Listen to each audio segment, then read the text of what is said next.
Once again, we're going to continue to follow the developments as Representative Marjorie Taylor Greene has decided to retire and resign, I should say, from Congress in January. I want to put this up on your screen. This is the reaction that we have from President Trump. He put this out on his Truth Social.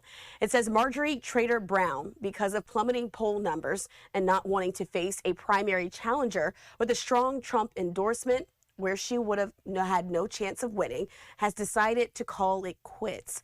Her relationship with the worst Republican congressman in decades, Tom Massie of Kentucky, also known as Rand Paul Jr., because he votes against the Republican Party and really good legislation, did not help her. For some reason, primarily, that I refused to return her never-ending barrage of phone calls. Marjorie went bad. Nevertheless, I will always appreciate Marjorie and thank her for her service to our country. Signed there, President Donald J. Trump. And now the headlines. Trump ally Marjorie Taylor Greene to quit Congress after Epstein files Feud, that is from the BBC. And then the next one, we have Marjorie Taylor Greene says she plans to resign in January. That is from the New York Times. And then the next one we have, Marjorie Taylor Greene could have led the anti-Trump resistance, but the mob boss got his way. That is from The Guardian. It is always interesting when you read these headlines because you can have an idea of the way each of the media outlets chooses to tell the stories. It's just like the mob boss. Wow, mob boss. Like, why would they call Trump a mob boss? Anywho, let's get right into it. First off, thank you so much for being here. My name is Sylvie and I'm a startup founder and content creator. Some of you may have known me from the scholarships video that I've been doing, but that has morphed now into an entire startup by itself with a team behind it. So definitely go and follow us on LinkedIn and support us as much as possible. On this channel, I am taking you behind the scenes of startup life, how we are building the startup, navigating life as a first-time founder, and also commentaries on recent events. So if you're new here, welcome. Please do also subscribe, like this video, and as we go along, share your thoughts in the comment section because I really want to hear from you.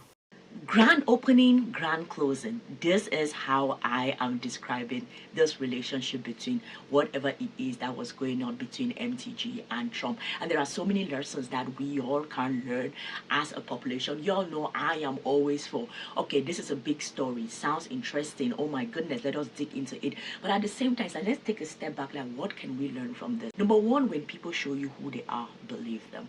I think that throughout that period of him treating so many other people with all sorts of ways, and anybody that got to his wrong side, he did not treat them nicely. I'm sure she was observing that and looking at it and be like, well, it is going to be different in my case. I am his friend. We are fighting the America First thing, and because of that, I am willing to partner with whoever is going to push this America First agenda, and we are never going to get to the point of disagreeing or whatever, which is definitely not a long-term strategy, especially in this thing called politics, where people, it's not about morals aligning, it is about interest aligning.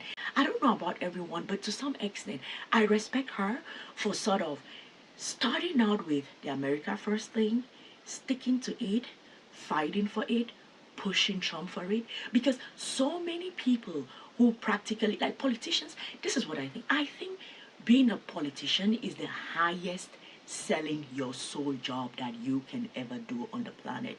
These people run on so many promises on what they are going to do, and then they get in there and then they don't do any of those things, and then they start telling you, oh, we had, like, the tune changes completely. But for her, she was like, you need to keep that same energy. You ran on this thing and we need you to deliver on that thing. Politicians do not really operate that way.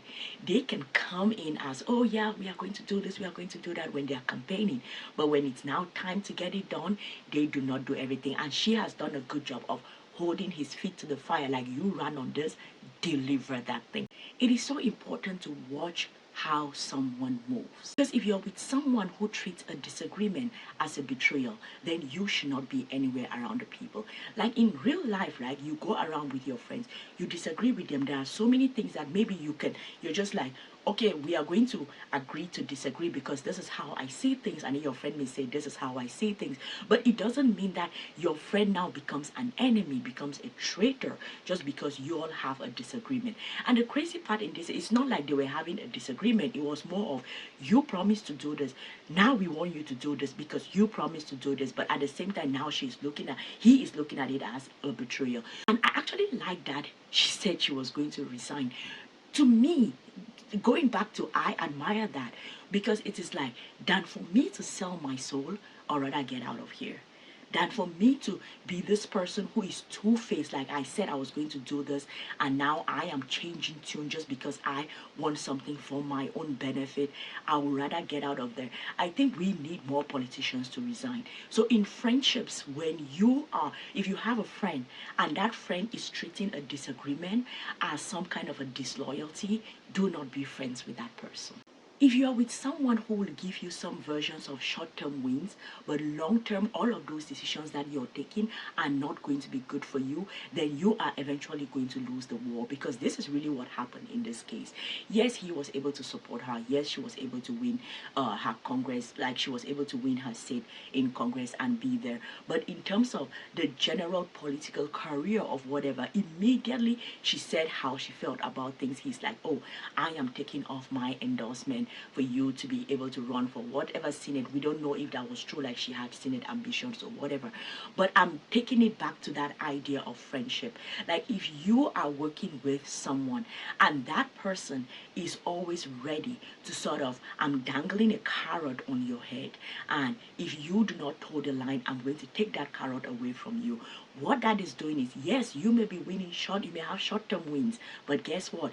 Your long-term ambitions, developing as a person, growing and being maybe the best version of yourself, is hanging on that dangling carrot.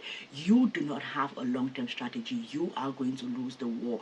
So do not align yourself with people who will support you only as long as they have something over you. And even when we go through, like, we can throw in conspiracy theories there or whatever with the Jeffrey Epstein thing, where they said that the files that he was keeping and the videos that he was making, those were eventually used as blackmails for people. I do not know, but to some extent it is that idea of, I am giving you short-term wins, but guess what?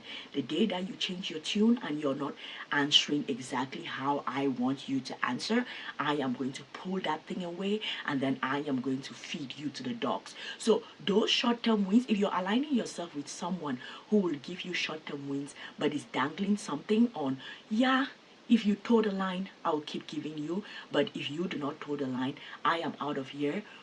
Run. Those are not people that you should be around. If you're going to be friends with someone and you're going to be aligning with that person, look at that person's history. You will find patterns, how they take decisions, the way they think, how they operate with people.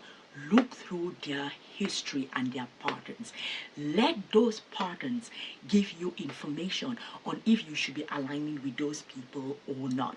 Because if you look through Trump's historical patterns, what you can see from there is a very narcissistic person who wants his way. He will get his way. He will be super nice and sweet to you, because I've heard he is actually in person very charming, a very personable person.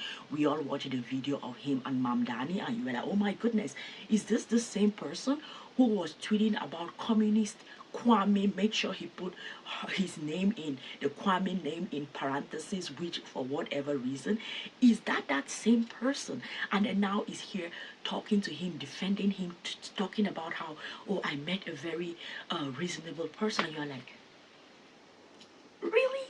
So what that tells you is that those type of people with those type of patterns, you can look at it and it could inform you. Like, when you make friendships, try to do some, even in relationships, before you get into any relationship with someone, look through their historical patterns. Because most of us human beings do not change as much as we would like to believe it. No, we don't.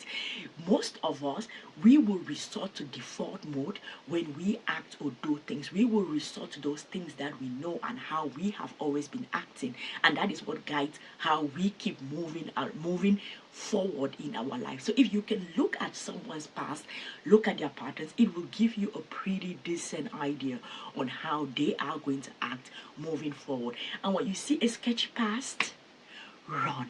That is not someone to align with.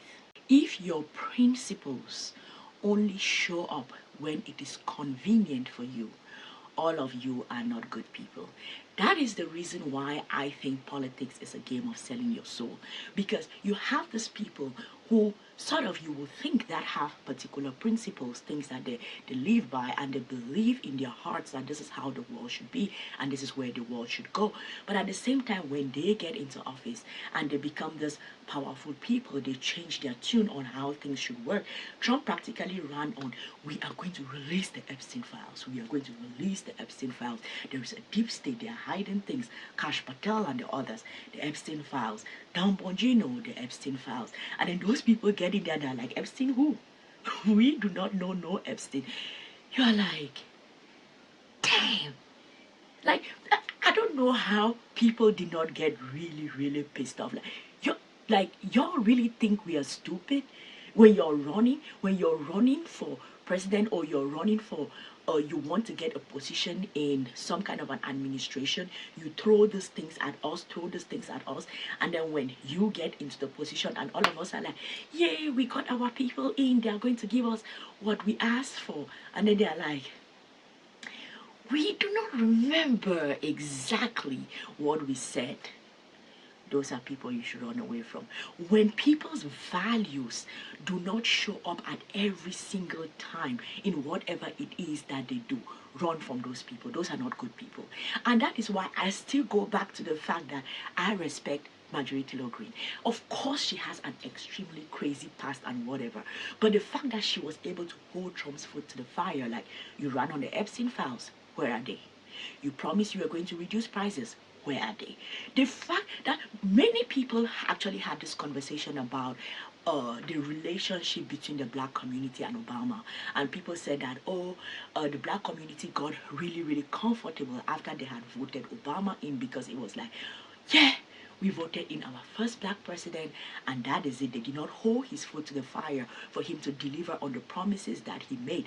And people look at that in hindsight and be like, no, if someone runs on something and it is their turn in office, hold them to the fire to make sure that they deliver those things that they promise. So I respect her for holding him to the fire, and even getting to the point where she's like, I will get out of here than for me to compromise those values. Because if you look at all of those that are his loyalists, all of them ran on those, we will release the Epstein files. And now everyone is just like, Epstein who? We have no idea about who that person is. We don't know why you all are still talking about this. So I respect her for being like, you don't want to do this, you don't want to do this, I am out of here, because I do not respect those type of things. What do you all think? Let me know in the comment section. Do you think that, I've seen this theory thrown around that, oh, it's because she has political ambitions, she wants to run for Senate, so she's practically clearing the way, distancing herself from Trump, such that she can build a new path for herself as this person who stood on values and was ready to back out, than for her to see no persecution for these people, these young girls who are being raped. Do you think that she is standing on values? Do you think that she is rather having, like, this is a strategic move for her to sort of think of the post-Trump era that she can build her sort of her political career in? What do you think is going on here? Y'all let me know in the comment section. I am going to see you all in the next one. Peace.